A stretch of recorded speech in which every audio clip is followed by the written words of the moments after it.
Good morning and welcome to the little apartment on the prairie. I am going to make a tincture out of dried plantain leaves, and I thought I'd show you how I do it. So I've got this mason jar and I'm just kind of crumpling up the leaves and sticking them in, pushing them in there. We'll kind of break them up a little bit. That way more fit in there, and it also will kind of help release the whatever, the oils, the stuff that's in the plant that I want. Isaac, bring me your toy and I'll give you a treat. I have an annoying dog here, and I have Sassafras, who's here as my helper. Give me your toy, Isaac. So I'm going to try to make this plantain tincture. If I can get the two of them to get out of my way. And a tincture is basically you put plants, whether it's leaves or flowers or roots, whatever part of the plant you're using, in vodka, and you shake it up and you let it sit for like 4 to 6 weeks, and then you shake it up periodically, and then you strain out all the plant matter, and with what's left in the vodka, you've got like the oils or whatever that you've extracted from the plant.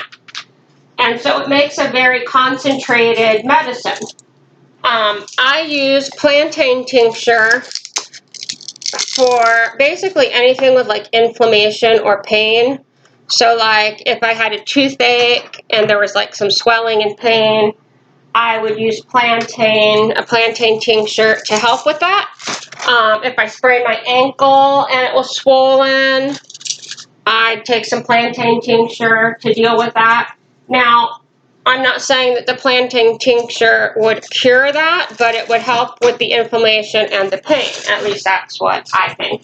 And don't take this as medical advice. I'm not telling you what to do to treat any illness or injury, blah, blah, blah, insert standard disclaimer here. But this is what I do.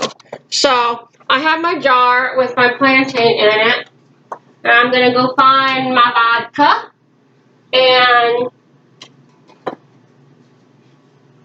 somewhere under my kitchen sink is some vodka, and so I buy like really cheap vodka for this purpose. It doesn't matter what kind you use. It's 80 proof vodka. I'm not spending lots of money on what's really good vodka to do this because I don't think it matters. And I'm not drinking it, but Sassy, you're not drinking it either. So I'm going to pour it into the jar. Make sure that the plant matter is completely covered.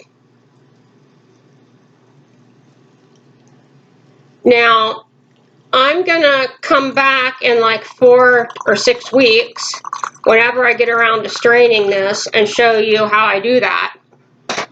So you're not going to see this video for quite a while. This is actually the 1st of July.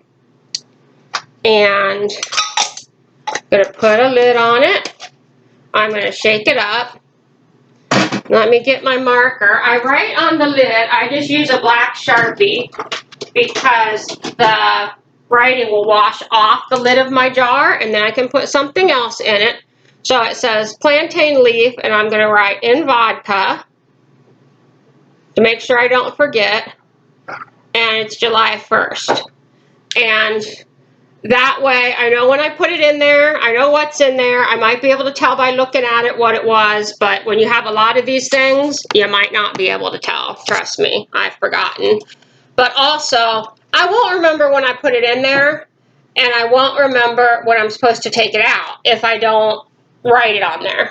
So then you're just going to put this in a dark place, like I'm going to have a bunch of these jars on my pantry shelf, and you don't have to shake it every day. I just shake it pretty much whenever I open the pantry door and I happen to see them in there. I'll pick them up and give them all a shake. And then in a month or so, we'll come back and see what we do with it then. Alrighty, we are back, and I think I said it would be about 4 to 6 weeks, and it's been about 3 months. But that's okay. You want to leave your plantain or whatever plant you're making a tincture of in the vodka for at least 4 to 6 weeks. You can leave it a little longer, you know, or twice as long. Won't hurt anything, probably won't help anything. At some point you've gotten all the oils out of the plant. It's not going to make your tincture stronger or better or anything, but it's not really going to hurt it. So if you're busy doing other things like me, that's okay. There were a couple times I thought about it, but I wanted to film it and I didn't have time or didn't feel like setting up the camera and everything. So anyway, here we are. I've got my jar of plantain leaf in vodka. The light's making it look blue, but it's not. It's labeled on the top, so I remember what it is. Plantain leaf in vodka. Got a bowl. I've got a strainer. If you don't have a wire mesh strainer, if you've got like a big colander or something, you can use that too. Whiskers. There's not room up here for you, darling. If you've got a strainer with kind of some big holes in it, you can line it with a piece of cheesecloth, or if you don't have cheesecloth, a coffee filter will work, or even a paper towel, especially like a thin, cheap paper towel. And all you're gonna do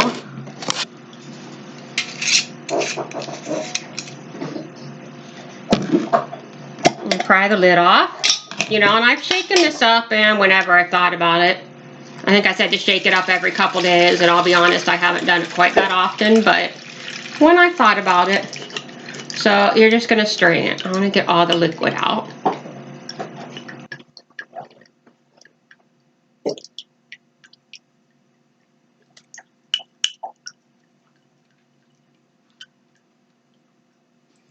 And then I'm just gonna throw out this plantain. I'm not gonna put it in my compost bin because I compost with worms and I don't think my worms are supposed to have vodka. If you have a like regular compost bin outside with, you know, you're not keeping worms alive in your apartment, it's like a brownish, greenish color. In that case, then I would put it in your compost bin. I probably wouldn't feed it to your chickens or pigs because, you know, they might get drunk. So I like to store it in these brown glass bottles that yeast comes in, or at least used to come in. It's hard to find yeast still around here. If you don't have these brown glass bottles, and these labels are hard to pull off. Like you wash and scrub these bottles and they've still got labels. So I don't care. What I'm going to do is make a little sticker and put it on top of the lid so I know what's in the bottle. If you don't have a bottle like this, just put it in any glass jar. You're going to store it in a cool, dark place. And if it was me, I'd probably like wrap the glass jar. I mean, it can be a pickle jar, a spaghetti sauce jar, whatever. I'd probably wrap it in like tissue paper or newspaper or whatever kind of paper I had. To help protect it, I'm sure you can also buy glass jars of all different colors. So this was a pint-sized jar of plantain and vodka, and it filled up 2 of these yeast jars. It says these are 4-ounce jars. That's probably by weight, not by liquid volume. I think it's more than, well, it might be more than half a cup. Okay, so, yeah, hi, Isaac. Give me your Kong. Give me your Kong. Isaac might get a little whiny because he's not getting as many treats as he would like because he's on a diet. I'm also on a diet, so I might get a little whiny. And Whiskers is about to be on a diet, but she doesn't know it yet. She won't like it when she finds out. Okay, so I'm going to label both these jars. I'll put plantain tincture, and the year. Store it in my pantry. I've still got a jar from last year. That's okay. I'll put this in the back. This stuff will keep for a really long time. I mean, 5 or 10 years from now, you know, if I still had it, I might throw it out and, you know, start on a fresh jar. Although, if I didn't have any more, I'd probably still use it. It won't go bad. It just might not be as potent. So, like, you might need a little more of it to be effective. I don't know. I mean, it's not going to last me 10 years, but the point is it'll keep a very long time as long as you keep it in a cool, dry place. To use it, I put it in one of these droppers. I get these on Amazon. These are 2-ounce bottles. You can also get 1-ounce bottles. They've got green ones and I think amber ones, and they have little eyedroppers. Now, when I measure out a tincture, You can be real particular and be like 4 drops or 8 drops or whatever. I do more like half a dropper full or a quarter of a dropper full. I'm not that precise. If I were giving it to like a child or something, I might be more precise. I usually take tinctures in a cup of tea because this doesn't taste very good. I've taken it, you can just squirt it under your tongue. It doesn't taste that good. I mean, it's not horrible, but it just doesn't taste that good. You could put it in a spoonful of honey. You could put it in a glass of water. I put it in a cup of tea, like lemon ginger tea or something, and you don't even taste it. Whiskers, look here, guys. And here's Isaac back again. All right, so that's how you make a plantain tincture. And you would do any other type of tincture. You know, I do coneflower or echinacea tincture. I make it the same way, just with echinacea instead of plantain. And that's it. So give this video a thumbs up if you found it useful. Don't forget to subscribe if you haven't already. And everybody have a great day.